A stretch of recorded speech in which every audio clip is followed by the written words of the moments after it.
Bonjour à tous. Donc aujourd'hui, nous sommes accompagnés de Marie Alantas, directrice générale de l'ESCAET. Donc Marie, ça fait déjà quelques années que tu interviens notamment sur le sujet des nouvelles générations, des nouveaux profils et de leurs nouveaux comportements d'achat. Donc l'objectif de cette séance, c'est que tu nous partages ta vision et ton expérience sur le sujet. Car aujourd'hui, il y a un fort intérêt à comprendre ces générations à la fois d'un point de vue client, et en même temps de collaborateurs. C'est un sujet qui peut paraître épineux pour certains. Donc, Marie, c'est à toi de jouer. Merci Lorraine. Effectivement, je vais intervenir, enfin en tout cas essayer de donner un éclairage un petit peu sur les nouvelles générations. On va y rentrer plutôt sur le côté management, mais on verra effectivement les répercussions que ça peut avoir sur le côté client.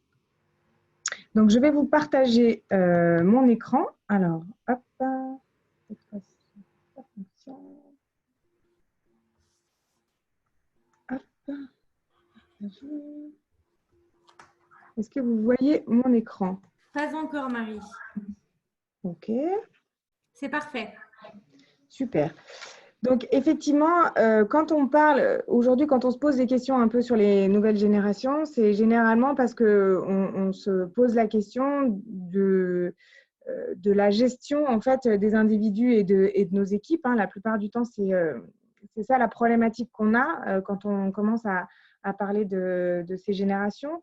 Donc, avant de rentrer vraiment dans les spécificités qu'elle peut avoir, ce qu'il faut, c'est rappeler certains prérequis. Mais donc, l'objectif qu'on a quand on est en train de gérer, disons, des profils, la volonté qu'on a, c'est donc d'engager son équipe. Et on verra, parce que cette notion d'engagement, notamment avec ces nouvelles générations, elle est très importante. Comment est-ce qu'on on les motive, mais aussi comment est-ce qu'en tant que manager ou team leader, on aide à construire les différentes personnalités professionnelles qui peuvent être différentes des personnalités qu'on peut avoir. On peut être dans le monde professionnel un peu différent de ce qu'on est quand on est chez soi. Et puis, on a un enjeu de mettre les bonnes personnes à la bonne place. Et donc ça, c'est les objectifs vers lesquels on va. Et puis en même temps, on rencontre souvent des difficultés dans son management. Et la difficulté, elle réside souvent dans les problèmes de communication. C'est ce qu'on voit ressortir assez régulièrement entre les équipes et puis entre les équipes et les managers. La gestion des différents caractères, des différentes méthodes de travail. Justement, là, se pose une problématique notamment souvent générationnelle sur les méthodes de travail. Et puis les influences que les uns et les autres peuvent avoir. Donc finalement, le résumé de tout ça, c'est que quand on est dans des problématiques de management, ce qu'on doit réussir à gérer, c'est en fait de gérer les moments, en fait, les différents moments qu'il y a, qui sont des moments où on doit présenter des projets, des moments où on doit suivre des projets, des moments où on est un peu dans le dur, où on a des moments qui peuvent être compliqués, où on a des échecs, comment est-ce qu'on apprend à des équipes à les gérer tous ensemble. Et effectivement, quand on se pose toutes ces questions-là et qu'on décortique un peu, on se rend compte que, en tout cas, on a aujourd'hui souvent tendance à dire qu'il y a une problématique, notamment avec les nouvelles générations. Donc, on va essayer de voir un peu de quoi on parle quand on parle de ça, sachant que moi, là, dans la présentation, ce que je vais faire, c'est une présentation qui est plutôt factuelle. Et en fait, je viens partager des expériences qu'on a pu avoir parce que ça fait, moi, plus de 13 ans que j'accompagne donc, des profils d'étudiants dans le cadre de l'ESCAET, qu'on a accompagné aussi beaucoup de formations, d'entreprises du secteur dans le cadre de la formation professionnelle et que en discutant soit côté entreprise, soit côté étudiant, on s'est rendu compte des moments où il pouvait y avoir des zones de friction entre différentes générations dans les entreprises. Et toi, quand Marie, en tant que directrice du coup de l'ESCAET, j'imagine que ce sont également des objectifs et des difficultés auxquelles tu as été confrontée en accompagnant également des collaborateurs qui peuvent aussi être issus de nouvelles générations. En accompagnant des collaborateurs et en accompagnant aussi des étudiants, c'est-à-dire que les étudiants, quand ils intègrent l'ESCAET, ils font quelque part un peu partie de l'équipe pendant 1, 2 ou 3 ans. Et là aussi, on s'est rendu compte, moi je me suis rendu compte au fil des années qu'il y avait quand même une évolution et qu'on pouvait parfois faire un peu vite des mauvaises interprétations sur leur comportement. Donc ce que je viens faire là, c'est surtout partager un peu ce que j'ai pu voir, constater, les échanges que j'ai pu avoir avec les entreprises, parce que c'est un sujet qui qui me tient vraiment à cœur. Donc c'est surtout ça que je viens partager. C'est pas vraiment, j'ai pas vraiment de réponse à donner ou quoi que ce soit, mais plutôt des choses à partager. Donc, je parlais de la problématique de gérer les différentes générations parce qu'effectivement, on me demande souvent d'intervenir sur les nouvelles générations, mais la première chose qu'il faut bien avoir en tête quand on parle de ce sujet-là, c'est que dans les entreprises, en réalité, on n'a pas une génération de collaborateurs et on n'a pas les nouveaux contre les anciens, mais on a un mix de plein de profils en réalité. Et donc, ce qu'on retrouve dans les générations de collaborateurs, on retrouve des baby-boomers, on retrouve des personnes qu'on a mis dans la case de la génération X, d'autres de la génération Y, et puis maintenant, on parle beaucoup de la nouvelle génération, la génération Z.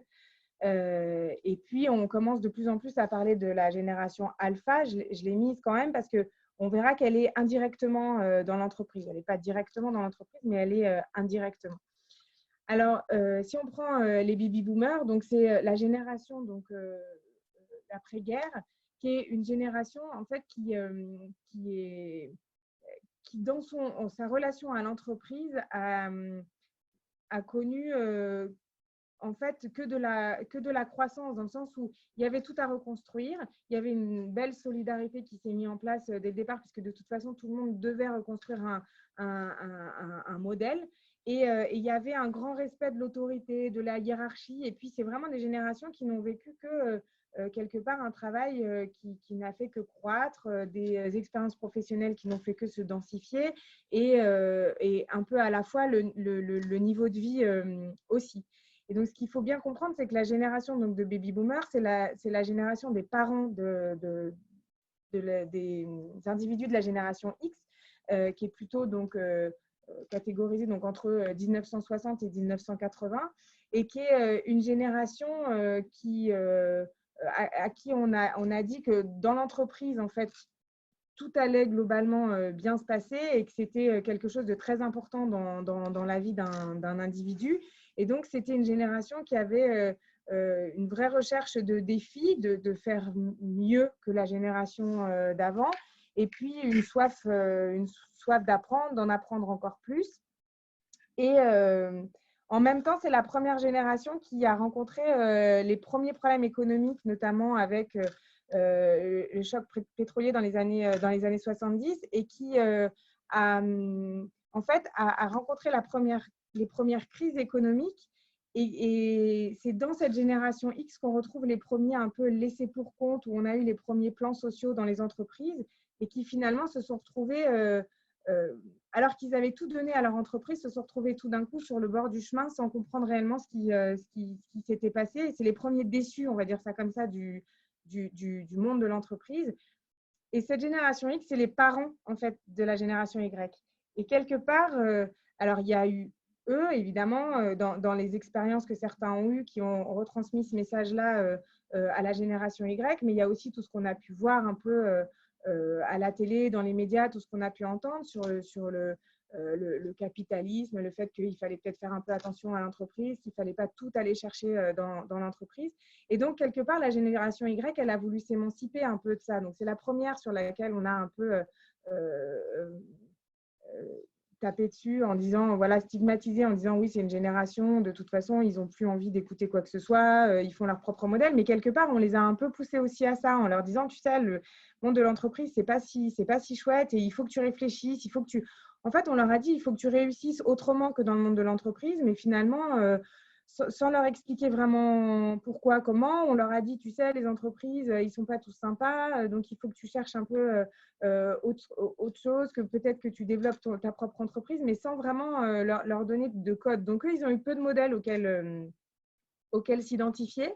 Et c'est là aussi, c'est des générations qui ont vu les générations de leurs parents commencer à se séparer. Donc, il y a le modèle de la famille aussi qui a commencé un peu à s'écrouler, le modèle politique. Enfin, c'est un peu le début de tout ça. Et donc, c'est vrai que c'est les premiers qui ont voulu sortir un peu des sentiers battus, sortir du salariat un peu classique et qui sont allés beaucoup, notamment sur l'entrepreneuriat. Et c'est dans la génération Y qu'on retrouve le plus de la génération des fameux start-upers, donc de ceux qui créent des entreprises avec la volonté de croître très rapidement et puis de se développer dans le monde entier. Et puis ensuite, on a la génération Z. Alors, on se rend compte que plus les générations avancent et plus les évolutions sont rapides. Donc, ce sont de moins en moins, la génération d'au-dessus représente de moins en moins les parents de la génération d'en dessous, mais plutôt là, on est face à éventuellement des oncles et tantes, pardon, pas des oncles et tantes, plutôt des cousins, des frères et sœurs. Enfin, on est plutôt sur des générations qui sont de plus en plus réduites.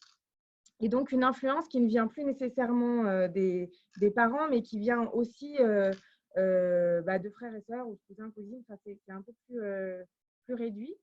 Et donc, la génération Z, qu'on a souvent tendance à confondre, enfin, en tout cas à regrouper avec la génération Y dans ce qu'on appelle les millennials, est une génération qui est en fait un peu différente et qui est une génération qu'on appelle la nouvelle génération silencieuse. Alors, la dernière génération silencieuse qu'on a connue, c'est la génération pendant la guerre, qui est une génération finalement qui observe beaucoup ce qui est en train de se passer, qui croit plus réellement ni dans les modèles d'avant, ni dans le modèle politique, ni dans le modèle familial, et qui est aussi une génération qui est consciente que personne ne pourra la sauver à part elle-même, même pas ses parents ni rien, parce que c'est la première génération qui a quelque part grandi avec le terrorisme et qui sait que quelque part, elle ne sera plus en sécurité nulle part. Donc, eux, ils ont grandi avec ça, là où les générations d'au-dessus sont toujours dans la volonté d'essayer de les rassurer et de dire, voilà, comme je suis la génération d'au-dessus, je te dois la sécurité et autres. Eux ont assez conscience que finalement, ce n'est pas comme ça que ça va se passer. Et donc, c'est une génération qui observe beaucoup ce qui se passe et à qui finalement il faut donner beaucoup de confiance en elle pour qu'elle puisse réellement s'épanouir en fait. Et comme on la confond un peu avec la génération Y, on n'a pas toujours forcément les bons repères. Et puis après, on a la génération alpha. Donc effectivement, ce que je disais tout à l'heure, c'est que la génération alpha, c'est après 2010. Donc en gros, c'est pas du tout une génération qui est dans les entreprises. Hein. Moi, c'est l'âge de mes enfants. Donc c'est des enfants qui ont moins de 10 ans. Et en fait, elle est indirectement, cette génération, dans les entreprises parce que les parents de ces gens-là, de ces enfants-là, sont dans les entreprises aujourd'hui et voient déjà comment ces petits bouts sont déjà différents de nous. Et on parle de la génération de verre et la génération de la transparence. C'est une génération qui a besoin qu'on leur explique tout le temps. Et d'ailleurs, ça choque souvent les baby-boomers ou les générations X en disant « mais attends, nous, on ne posait pas tant de questions, quelque part, on avançait. » Et puis voilà, mais avec eux, on ne peut pas faire autrement. Et c'est une génération qui, en fait, qui va avoir un rôle qui est très important. C'est-à-dire qu'on dit que c'est la première génération qui va devoir réinventer le rôle de l'homme au service de la technologie. Donc, quand on prend le temps un peu de réfléchir à cette phrase et à se dire, mais finalement, comment est-ce qu'on doit accompagner cette génération pour l'aider à reconstruire le rôle de l'homme au service d'un monde toute technologie, donc où on inverse complètement la façon de penser, ben, on se rend compte qu'il y a beaucoup de choses à faire encore dans l'accompagnement de toutes ces générations. Donc, ce qu'il faut se dire, c'est qu'avant de rentrer dans comment fonctionnent ces générations et qu'est-ce qu'elles apportent aux entreprises ou pourquoi elles sont compliquées, il faut bien se rendre compte d'où elles viennent parce qu'en fait, toute génération n'est que le fruit de la génération d'au-dessus et a été influencée par la génération d'au-dessus et elle a aussi une influence sur les générations d'au-dessus. C'est-à-dire que, on va dire, le vécu des générations d'au-dessus a un poids, un impact, en tout cas dans la transmission vers les générations d'en dessous. Et dans les usages, notamment les usages des nouvelles technologies, les nouvelles générations, en fait, poussent les générations d'au-dessus à s'y mettre. Donc, on a une influence dans les deux sens et donc, on ne peut pas tellement tout mettre dans une case et séparer les générations entre elles. Alors, moi, souvent, on me dit, oui, mais d'ailleurs, moi, je déteste quand on dit la génération X, la génération Y, la génération Z et qu'on les sépare comme ça. Alors, moi, je dis simplement que je ne suis pas pour non plus stigmatiser des générations. D'ailleurs, ce sera l'objet de ma conclusion, je peux déjà vous le dire. Mais par contre, je trouve qu'au moins, ça donne des clés de repère. Voilà. Le fait de savoir qu'il y a des baby-boomers, des X, des Y, des Z, ça permet en fait, en tout cas, de se mettre au même niveau dans la discussion qu'on peut avoir. Donc, c'est pour ça que c'est bien de commencer par là. Voilà. Et donc, effectivement, je parlais des générations des collaborateurs, mais il faut se dire que ces nouveaux collaborateurs, avec leurs nouveaux comportements, eh ben, c'est aussi les nouveaux voyageurs de demain.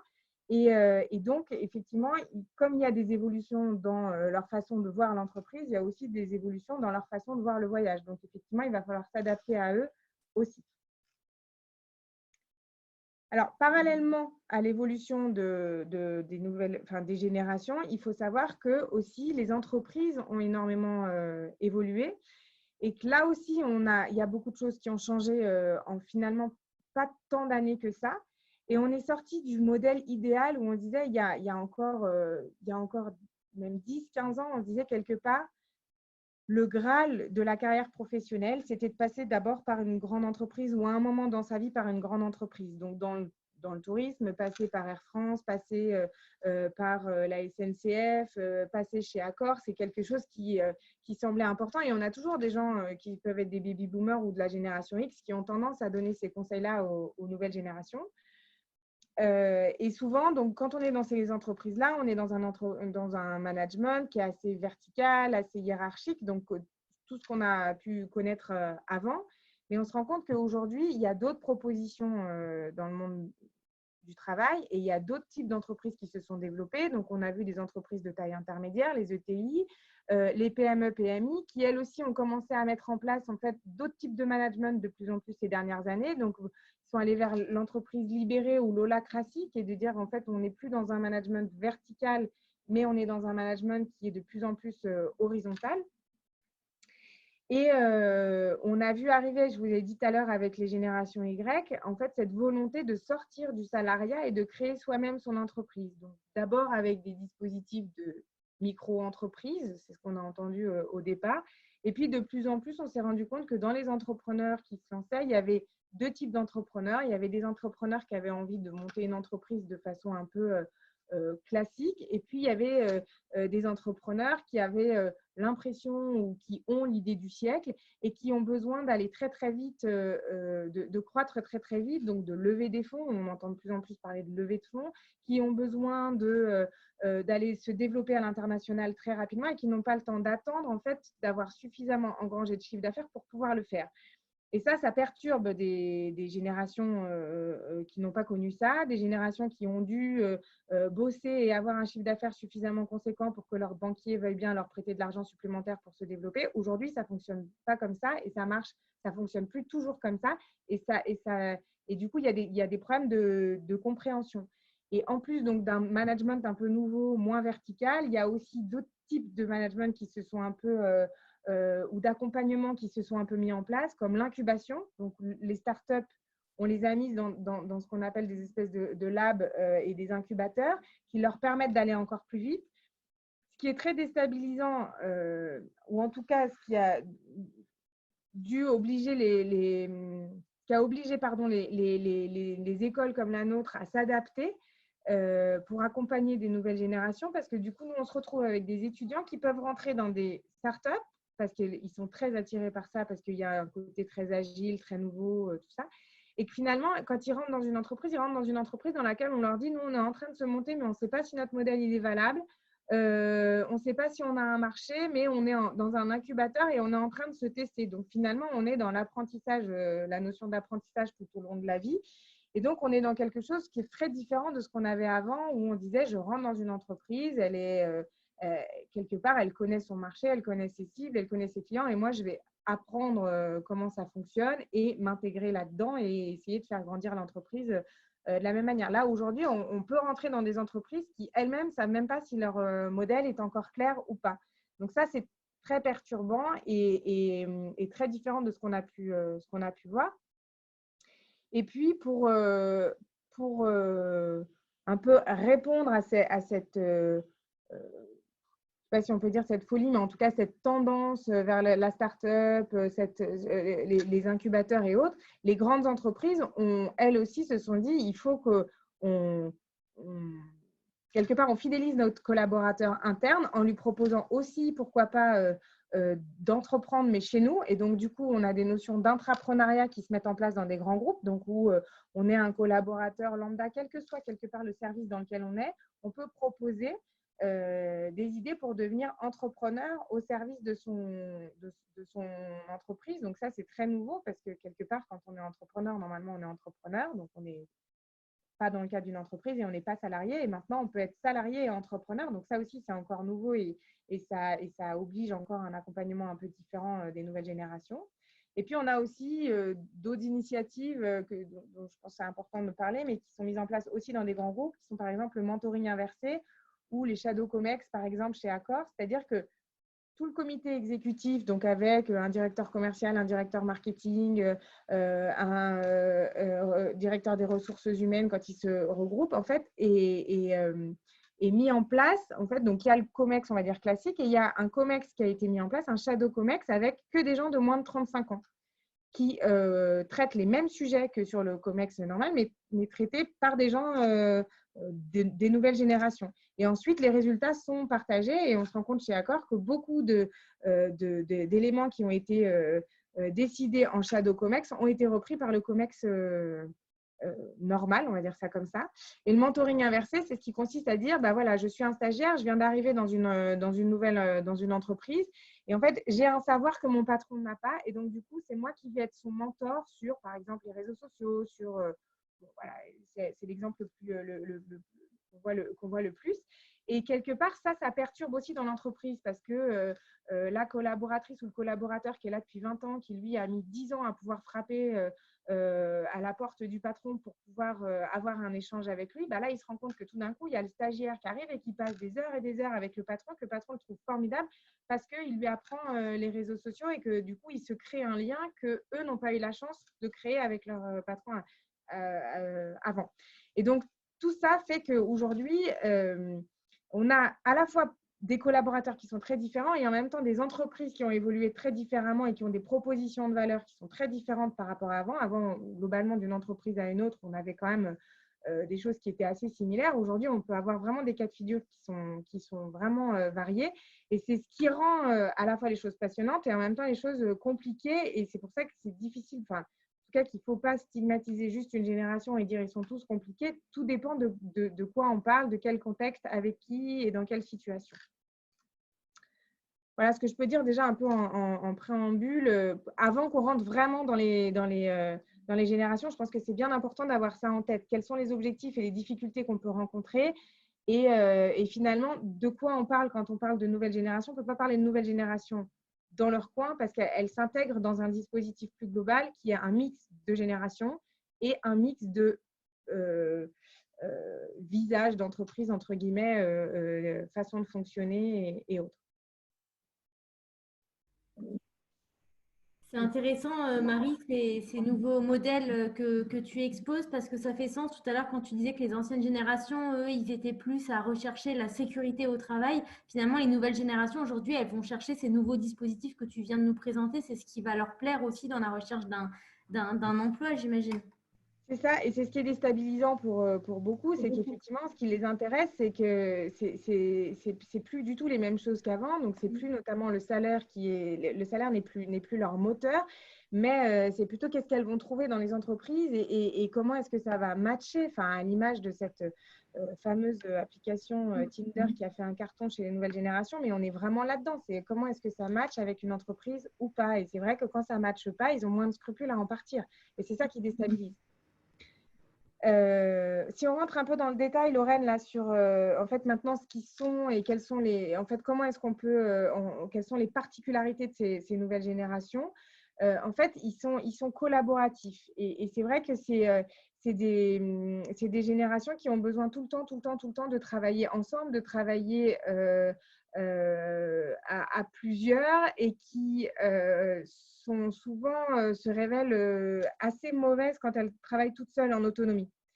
Et ça, c'est très déstabilisant. C'est déstabilisant pour nous dans la formation. On le constate parce qu'on se rend compte qu'aujourd'hui, même un étudiant qui a une mention très bien au bac, quand il se retrouve parfois dans des situations à l'école où il se retrouve à devoir travailler tout seul, eh ben, il peut se révéler hyper mauvais quand tout d'un coup, quand ils sont en groupe, on va se dire « Mais attends, c'est pas possible que ce soit la même personne dans ce groupe-là qui a apporté ça parce que individuellement, il n'y arrive pas. » Donc, c'est vraiment des gens qui se nourrissent des autres et des échanges et qui arrivent très bien à travailler ensemble. Alors, ça ne se prête pas toujours dans nos métiers et on a parfois du mal à se dire, bah voilà, comment est-ce que je peux apporter? Moi, j'ai besoin de quelqu'un hyper autonome qui bosse tout seul. C'est vrai que souvent, ils fanent, en fait. Tu vois, comme une jolie fleur, ils fanent quand ils doivent travailler tout le temps tout seul et en autonomie et faire des rapports et tout ça.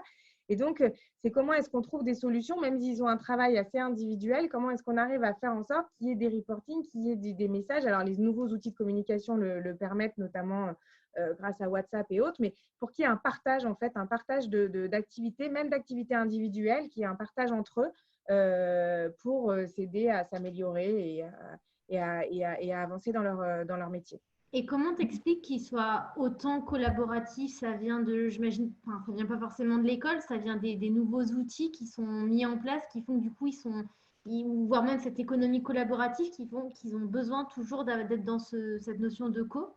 Je pense qu'ils sont jamais seuls en fait. Ils sont maintenant tout le temps sur leur téléphone avec les réseaux sociaux. En fait, il y a toujours plein de gens qui likent, il y a plein de gens qui partagent des informations avec eux. Donc, Dans le partage même quand ils sont tout seuls sur leur canapé, ce que je veux dire, c'est qu'ils ne sont jamais seuls. Là où un enfant avant, enfin un jeune avant, je veux dire, à un moment, oui, quand il était avec ses copains, il était avec ses copains. Quand il était chez lui, globalement, il était quand même chez lui. Et aujourd'hui, même chez lui, il est avec plein de gens et puis il est aussi avec plein de gens qu'il ne connaît pas. Et donc, et ça ne le gêne pas tout ça. Enfin, il arrive à fonctionner comme ça et voilà, je ne dis pas que tout est bien là-dedans, je dis simplement, c'est factuel, encore une fois, hein, c'est comme ça que c'est ce qu'on constate, quoi. Ils sont très agiles. Alors ça, pour le coup, je veux dire, on peut trouver des choses qui ne sont pas toujours que positives, mais en tout cas, le côté agile est forcément une énorme force pour les entreprises. C'est que c'est vrai que c'est des gens qui s'adaptent très bien. Alors, on va dire, attends, moi, je n'ai pas connu ça, parce que moi, j'ai vu dernièrement quelqu'un, un jeune, il ne m'avait pas l'air si agile que ça. En fait, ils le sont s'ils comprennent pourquoi, en fait, il faut l'être. Mais la réalité, c'est qu'une réorganisation pour quelqu'un de la nouvelle génération, ce n'est jamais un problème. Franchement, si elle est bien expliquée, c'est toujours pareil. Quand tout d'un coup, il manque des explications, quand il y a des zones d'ombre et tout, ça, pour le coup, par contre, ça peut être les premiers destructeurs d'une nouvelle organisation comme ça. Mais quand ils comprennent et quand on leur explique que de toute façon, on n'avait pas prévu ça, mais que là, il faut vraiment changer et autres, c'est les premiers à prendre les virages comme il faut et à pouvoir éventuellement être ambassadeur d'ailleurs d'un projet. Alors, ce qu'on ne veut pas toujours faire parce qu'on se dit, attends, il vient d'arriver dans l'entreprise, je ne vais pas le mettre ambassadeur, mais pour le coup, sur des changements d'outils, sur des changements de façon de voir les choses, ça peut être les premiers ambassadeurs et ça peut être les premiers formateurs de générations plus réticentes à la mise en place d'un nouvel outil de communication, d'un nouvel outil CRM, de n'importe quoi. Ouais, ils peuvent être dans le change management, dans l'accompagnement du changement. Ouais, Finalement, c'est une population qu'on peut positionner sur ce genre de mission. Exactement. Ils sont très à l'aise là-dessus. Ils sont connectés et donc du coup, alors ça, qu'est-ce que ça veut dire? Ça veut dire que le téléphone, c'est vraiment le prolongement de leur main. Donc, de toute façon, ils l'ont tout le temps. Et là où ils peuvent choquer des générations un peu d'au-dessus en disant, mais attends, c'est un manque de respect, il est tout le temps avec son téléphone devant moi. La réalité, c'est qu'eux ne se rendent pas compte parce que c'est devenu, ces petites poussettes de Michel Serres, c'est vraiment, pour eux, c'est vraiment le prolongement de leurs mains. Donc, je sais que ça peut paraître particulier, qu'on va dire, non, mais attends, on me l'a déjà dit plein de fois, mais Marie, attends, il ne faut pas quand même qu'on leur dise nous-mêmes de poser leur téléphone. Bah, la réalité, c'est que si. C'est que si, parce que pour eux, en fait, ils ne se rendent pas du tout compte. Mais si on leur dit, en fait, mets-toi à ma place, moi, pour moi, le fait que tu aies ton téléphone devant moi, c'est un profond manque de respect. En fait, vraiment, vous allez voir qu'ils ne s'y attendaient pas, que vous leur disiez ça et que bien expliqué, encore une fois, et bien échangé, ils vont le comprendre.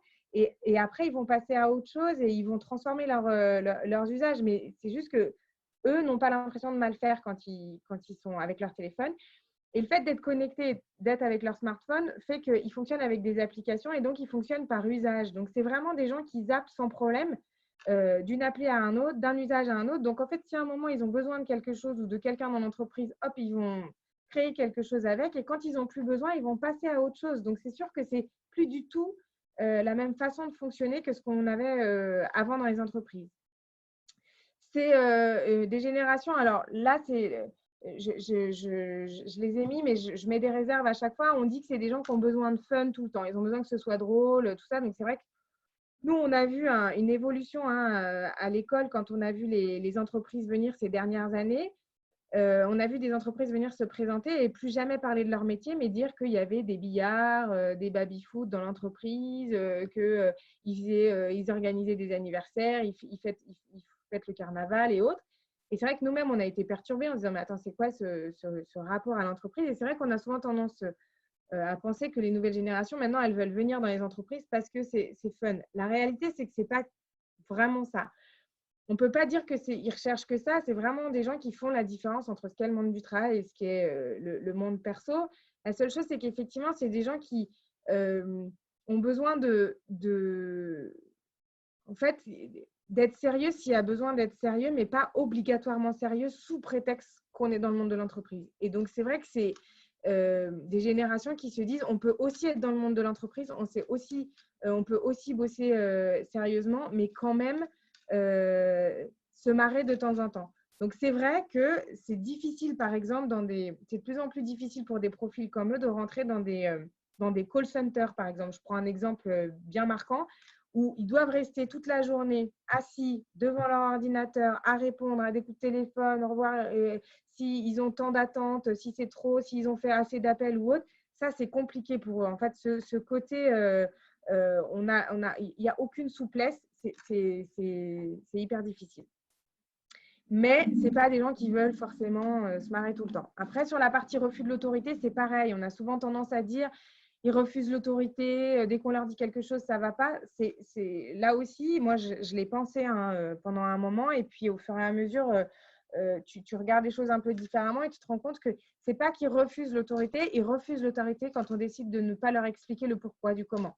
C'est-à-dire que le truc de dire c'est comme ça, j'ai décidé et ce n'est pas autrement, ça leur va pas trop. On bossait pas le lundi, tout d'un coup, on va se mettre à bosser le lundi et voilà, c'est comme ça, c'est pas autrement. Sans donner une seule explication qui consiste à dire on s'est renseigné, on a regardé en fait par rapport à notre typologie de clientèle. Avant, c'était des gens qui travaillaient pas le lundi, mais maintenant, ça a vraiment changé et donc ça n'a plus de sens qu'on n'ouvre pas le lundi. Enfin bref, n'importe quoi. Tant qu'il y a une explication, en fait, ça peut marcher. Mais juste le côté c'est comme ça et c'est pas autrement, ça, c'est vraiment un truc qui rejette. Ça, c'est vrai. Alors, nous, on n'a pas toujours envie de tout expliquer parce qu'on se dit à un moment, moi, on ne m'expliquait pas et puis, bah, voilà, je la fermais en gros et puis ça allait aussi, quoi. C'est vrai, je suis bien d'accord et c'est pour ça que je ne dis pas que tout est simple dans ce qu'ils sont. Je dis juste que c'est factuel et que la réalité, c'est qu'aujourd'hui, s'ils n'ont pas d'explication, ça ne marche plus. Voilà. Et ils sont engagés. Alors, ils sont engagés dans plein de choses. Ils sont engagés évidemment pour leur planète, mais pas que. En fait, ils sont sensibles aux valeurs de l'entreprise, à savoir si elle est engagée dans quelque chose, s'il y a des causes qu'elle défend, s'il y a des intérêts qu'elle défend. Enfin, vraiment, c'est quelque chose sur lequel ils sont extrêmement sensibles. Voilà déjà pour dépeindre un peu les spécificités. Et si j'avance un peu, quand on regarde et qu'on se dit à quoi ressemble en fait vraiment une journée de travail des nouvelles générations, en fait là normalement c'est là que ma présentation bascule parce que en fait quand on regarde en haut, on se dit bon bah voilà, ça c'est la journée de travail de ce qu'on appelait les baby boomers et la génération X, donc avec des horaires très scindés entre des moments on va dire perso et des moments de boulot. Le matin, avant d'aller au boulot, je traite mon sujet perso. Ensuite, je suis au boulot. Ensuite, entre midi et 2, je retraite le perso, puis le boulot et le perso le soir. Et aujourd'hui, les nouvelles générations, donc Y et Z, il y a une erreur sur le PowerPoint, les générations Y et Z, donc en fait, ont tendance plutôt à séquencer leur journée un peu avec un mix du j'ouvre les yeux le matin, je regarde mes mails, ensuite je me douche et je m'occupe de mes enfants, puis je me fais un mail de boulot, etc. Et je séquence et quand j'arrive au boulot, je peux traiter des sujets perso, etc., etc. Et normalement, c'est là que tout le monde se dit, quand ils sont surtout génération X et baby boomer, mais attends, moi, ma journée d'en bas, c'est ma journée d'aujourd'hui. C'est là où je vous dis, c'est ce que je vous ai dit au tout début, c'est qu'il y a une influence des deux côtés. Donc, c'est-à-dire que oui, les générations d'au-dessus, elles ont influencé les générations d'en dessous dans en fait, leur rapport à l'entreprise, mais les nouvelles générations, elles ont aussi influencé toutes les générations dans les usages, et notamment l'usage des technologies, l'usage des outils de communication. Et aujourd'hui, c'est pour ça que moi, j'ai du mal quand on dit, voilà, Marie, parle-nous que des nouvelles générations. Donc, j'y rentre par là. Mais la réalité, c'est que ce que je veux aujourd'hui démontrer, c'est que c'est un moment que tout le monde vit et une transition que tout le monde est en train de vivre vers des nouvelles façons de travailler. Encore plus là, on va le voir et ça va être encore plus, à mon avis, accentué avec la crise actuelle et le Covid-19 et les nouvelles façons de travailler qu'on a pu voir. Mais je pense réellement que c'est une évolution globale de l'ensemble des générations et de l'ensemble des façons de fonctionner des entreprises, plus que la réalité de mettre un focus sur une génération en particulier, qui sont les nouvelles générations. Mais elles apportent quelque chose, en fait. Elles apportent quelque chose dans le dispositif. Elles ébranlent à certains moments, mais elles font aussi bouger l'ensemble de la chaîne, on va dire ça comme ça, dans leur fonctionnement. En effet, avec la crise sanitaire du Covid, Marie, je pense que le schéma Dubaï, il s'est appliqué à beaucoup plus de personnes parce que c'est vrai que la partie télétravail, ça a demandé beaucoup d'adaptation. On ne reste pas en face de son ordinateur chez soi autant de temps qu'on pourrait le rester au travail. Donc, en effet, comme tu dis, je pense qu'il va y avoir une bascule avec le dernier schéma que tu nous as présenté. Ouais, il va y avoir une bascule encore plus forte. C'était déjà le cas là, mais je pense que ça va vraiment s'accélérer. Et donc, si on regarde maintenant un peu ce qu'ils recherchent, finalement, en fait, ils recherchent du sens, en fait. Ils recherchent à aller dans des entreprises dans lesquelles il y a beaucoup plus de sens. Alors, ce qui est difficile, c'est que le sens, le salaire, à un moment, c'est numéraire et ça permet de… on sait que 2000, c'est moins que 3000 et vice-versa. Le sens, c'est plus compliqué, c'est plus subjectif, quoi. Donc, c'est difficile de savoir ce qui a du sens pour un collaborateur et ce qui a du sens pour un autre, ce qui a du sens pour une entreprise et ce qui a du sens pour une autre entreprise. Donc, c'est ça qui est compliqué, c'est de faire consensus sur ce qui a du sens, mais la réalité, c'est quand même vraiment ce qu'ils cherchent. Ils cherchent de l'écoute et quand ils cherchent de l'écoute, ils veulent de l'écoute réelle et permanente, c'est-à-dire qu'ils veulent plus, eux, ils rejettent les entretiens trimestriels ou annuels, et en fait, ils veulent du feedback permanent, c'est-à-dire qu'ils veulent, à chaque fois qu'ils ont travaillé sur un dossier, savoir si ça a été, pas été, s'ils ont été bons, pas bons, ce qui est parfois difficile pour un manager parce que à certains moments, on a besoin, nous, de 3 ou 4 expériences ou retours de situation pour pouvoir porter un avis sur la personne. Et donc, c'est difficile de lui donner du feedback permanent. Ils veulent des retours à chaud. Ouais, les retours à chaud. Et c'est pour ça qu'ils peuvent avoir… en fait, ils peuvent avoir besoin de ce retour à chaud et ce retour à chaud, il peut perturber le manager qui n'a pas l'habitude d'en faire. Mais la réalité, c'est que ça ne veut pas dire qu'ils veulent forcément tout savoir, en fait. Ils veulent savoir à chaud ce que ça a été, mais ils sont en capacité de dire, là, je te dis à chaud ce que je peux te dire là-dessus. Mais par contre, c'est difficile pour moi de savoir si oui, tu réponds exactement aux objectifs de l'équipe. Ce n'est pas parce que tu as été bon là-dessus que ça va répondre sur l'ensemble du boulot, parce que j'ai encore besoin de voir en fait ce que tu vaux sur d'autres situations. Et vraiment, ils sont en capacité de ça. Mais c'est vrai que quand on n'a jamais managé comme ça et qu'on a… manager avec des entretiens trimestriels ou annuels et qu'on n'a jamais fait de retour comme ça à chaud, ça peut être perturbant, puis on n'a pas forcément envie d'y aller. Donc, c'est vrai que c'est ça qui est compliqué et c'est ça qu'il faut arriver c'est là-dessus qu'il faut arriver à s'entendre, en fait. Je ne dis pas qu'il faut s'adapter nécessairement à eux, je dis qu'il faut en tout cas leur faire comprendre pourquoi nous, on fonctionne différemment, en fait. Et c'est juste ça, c'est une question de communication pour qu'ils comprennent comment ça fonctionne. Ils veulent de la montée en compétences. Aujourd'hui, on dit que c'est le critère numéro 1 pour eux dans le choix d'une entreprise. C'est de se dire, en fait, j'ai besoin de savoir exactement si je vais pouvoir monter en compétences dans mon entreprise et si je vais pouvoir évoluer. Enfin, évoluer, pas forcément changer de poste, mais si je vais apprendre souvent. En fait, ils veulent apprendre tout le temps, tout le temps, tout le temps. C'est souvent leur question d'ailleurs en entretien d'embauche de dire quelles sont les perspectives d'évolution derrière. C'est sans avoir commencé le travail, ils ont déjà en tête justement ces perspectives. C'est rigolo. Mais c'est souvent des perspectives d'ailleurs qui sont pas nécessairement des perspectives, encore une fois, de devenir manager demain, d'équipe, voilà, c'est d'être sûr qu'ils vont évoluer et monter en compétences. C'est une peur pour eux de rester cloisonnés sur des missions sans savoir à quel moment ils vont pouvoir évoluer. Oui, je pense qu'ils ont réellement… En fait, ils ont peur de stagner, peur de s'ennuyer. Et de toute façon, c'est une génération qui a besoin que ça change vite.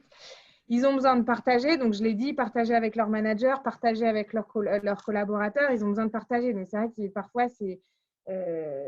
quand on n'a pas eu l'habitude de fonctionner comme ça, c'est un peu énervant de les voir bouger tout le temps et tout, mais la réalité, c'est qu'ils ont besoin de ça.